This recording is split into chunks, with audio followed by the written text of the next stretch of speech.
그대의 오늘은 최악이었다. 내일은 오늘보다 더 나쁠지도 모른다. 머나먼 항해를 떠난 배는 바다에서 풍파를 만난다. 풍파 없이 배가 항구에 닿을 수는 없다. 그래서 시련은 전진하는 자의 벗이다. 절망에서 생의 기쁨을 만나게 되는 것이다. 파도가 치지 않는 바다처럼 지루한 것이 또 있을까? 번민 없는 인생이 어디 있을까? 번민은 욕심에서 태어난다. 다행히 우리에게는 욕심보다 강한 무기가 있다. 진리를 갈망하는 마음이다. 진리를 찾고자 하는 마음이 욕심보다 약해졌을 때 우리는 정의의 길에서 멀어진다. 아니, 정의라는 단어를 잊어버리게 된다. 그대 젊은이들이여, 역사와 그대들이 기억하는 영웅들이 걸어온 길을 보라. 그들의 삶은 고통의 입구에서 출발했고 자기 희생의 강요를 통해 완성되었다. 자기를 희생할 줄 아는 사람만이 훗날 영웅으로 불리게 되었다. 젊은이들이여, 돈과 명예에 한 번뿐인 삶을 팔지 말라. 돈과 명예는 부도덕한 자들과 동행하지 않는 한 그대들을 반기지 않는다. 물질과 직위는 사람의 성품을 얕은 여울로 인도하는 사막의 물길임을 기억해야 한다. 가진 자는 더 많은 것을 가지려고 탐욕에 길들여지고, 이름을 얻은 자는 그 이름 앞에 굴복하는 이름들을 늘리려고 무고한 희생을 계획하게 되는 법이다. 가진 자는 빼앗김을 두려워하고, 이름을 얻은 자는 기억되지 못함을 두려워하며 산다. 가진 자의 관심은 가진 것들을 향하고, 이름을 얻은 자의 관심은 그의 이름에만 갇혀버리게 되는 것이다. 그런 자의 영혼은 비워진 항아리와 같아서 그 안에 무엇이 들어있을 것이라고 기대하게 만들지만, 직접 손을 뻗어 더듬어 보면 차가운 옹기 그릇에 손가락이 아릴 뿐이다. 그대의 눈에서 눈물이 쏟아지지 않고는 진리의 골짜기에서 길을 찾지 못한다. 그대의 마음이 추악한 이기심에 병들어 절망을 토해내지 않는 한 그대의 영혼은 빛을 알지 못한다. 슬픔과 괴로움 속에서 기쁨을 찾지 못한 청춘은 인생의 지혜에 닻을 내리지 못하고 삶이라는 바다 위를 언제까지나 외로이 떠돌게 될 것이다. 고뇌의 기쁨을 맛보지 못한 청춘은 청춘이 아니다. 살아있어도 살아있는 게 아니다. 그대의 오늘은 최악이었다. 내일은 오늘보다 더 나쁠지도 모른다. 그것을 알면서도 그대의 청춘은 내일을 준비한다. 그것이 인생이라는 나그네의 기름을 그대는 알고 있기 때문이다. 평안과 안식은 그대에게서 삶의 의지를 빼앗는 적이다. 그대의 삶이 평안과 안식을 누리게 되었을 때 그대의 삶은 사육자의 의지를 따르게 된다는 것을 명심하라. 그대의 삶이 거대한 우리가 됨을 명심하라. 불행은 그 누구도 피해가지 못한다. 그러므로 뜻하지 않게 질병을 얻었다거나 장애를 안고 태어났다거나 갑작스레 불운이 뒤따르더라도 놀라면 안 된다.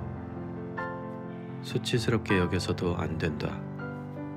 생명이 지속되는 한 언젠가는 육신의 병마가 찾아오고 우리의 이상은 늦가을 낙엽처럼 힘없이 땅에 떨어지기 마련이다. 이런 마음 자세로 첫째는 불행이 닥칠 만한 상황을 피하고, 둘째로는 최악의 불행이 닥쳤을 때 어떻게 대처할지를 계획해 두어야 한다.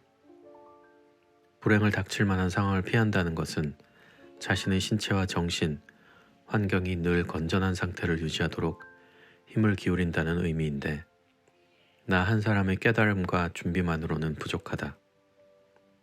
가족과 친구, 다시 말해 일상생활에서 자주 접촉하는 사람들이 나만큼 건강한 상태를 유지할 수 있도록 돌보고 관심을 가져주는 이타심이 발휘되어야 한다. 혼자 건강해서는 소용없다. 주위의 누군가가 불행과 고뇌라는 전염병을 보유하고 있다면 머지않아 근처의 모든 사람이 불행해진다. 더불어 산다는 것이 꼭 모두의 행복을 추구하는 것은 아니다. 내 주위의 누군가가 고통받지 않는다면 그것으로 충분하다. 그다지 불행할 것도 불편할 것도 없다. 아픔을 모르는 기쁨은 존재하지 않는다. 패배와 좌절 없이 행복은 우리를 방문하지 않는다. 시련의 눈물 없이 웃음의 가치가 매겨지지 않는다. 아픔을 통해 배우지 않은 모든 것이 거짓이다. 적어도 인생이란 무엇인가라는 질문에서 그러하다. 그 질문에 대한 모든 대답이 아픔이다. 너는 이제 아픔으로 인하여 남보다 더 성숙해지리라. 나무는 빗물을 마시고 자라며 인간은 자기가 흘린 눈물로 갈증을 해소한다. 후회하지 말고 눈물을 거둬라. 내가 스스로 진실을 선택하게 될 때까지 씨앗을 뿌리고 삶의 밭을 일궈라. 아름다움은 상처 입은 가슴만이 발견할 수 있다. 그 벅찬 기쁨을 위해 아름다움은 저렇듯 신비한 모습으로 나의 이마 위를 떠돈다. 항구를 출발한 배는 필연적으로 파도를 거슬러야 한다. 인생도 마찬가지다. 태어남은 동요를 수반할 수밖에 없다. 흔들리지 않는 것은 인생이 아니다. 의심이 가지 않는다면 신앙이 아니다. 천부적인 재능을 타고난 젊은 청년들이 출발선을 떠나보기도 전에 인생을 포기하는 이유는 지나치게 일찍 주위를 둘러봤기 때문이다. 천부적인 재능을 타고난 주인공이 자신임에도 이 무대에서 자신이 주인공이라는 것을 깨닫지 못했기 때문이다. 인간은 모든 것이 가능하다. 신을 존재하게 만들 수도 있고 존재하는 신을 저주할 수도 있으며 그를 위해 목숨을 바칠 수도 있다. 그리스도를 십자가 형틀에 매단 것도 인간이었고 그리스도의 죽음을 보고 하느님의 아들이라고 고백한 것도 인간이었다. 인간은 가장 극렬한 고통도 신의 은총으로 감사할 수 있다. 인생에서 가장 불가사의한 현상은 오직 인생뿐이다. 우리가 현재 살아있다는 것, 살아있음을 의식한다는 것, 그리고 우리가 존재하지 못했던 먼 옛날에 감사하고 우리가 존재할 수 없는 먼 훗날을 위해 노력한다는 것. 이는 육체의 수수께끼 같은 현상, 즉 겉으로는 멀쩡해 보이는 사람이 신경병이나 뇌전증에 걸려 고통스러워하는 모습을 보게 되었을 때 느끼는 당혹감과 유사하다. 하지만 이런 문제를 너무 심각하게 고민해서는 곤란하다. 이에 대해서는 지나치게 깊이 생각할 필요가 없다.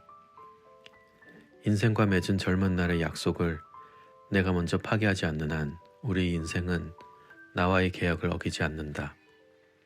그 대신 인생이 베푸는 절망을 거부해서는 안 된다. 이를 의심하지 않는다면 인생도 그다지 불가사의한 현상은 아니다. 그다지 불행할 것도 불편할 것도 없다.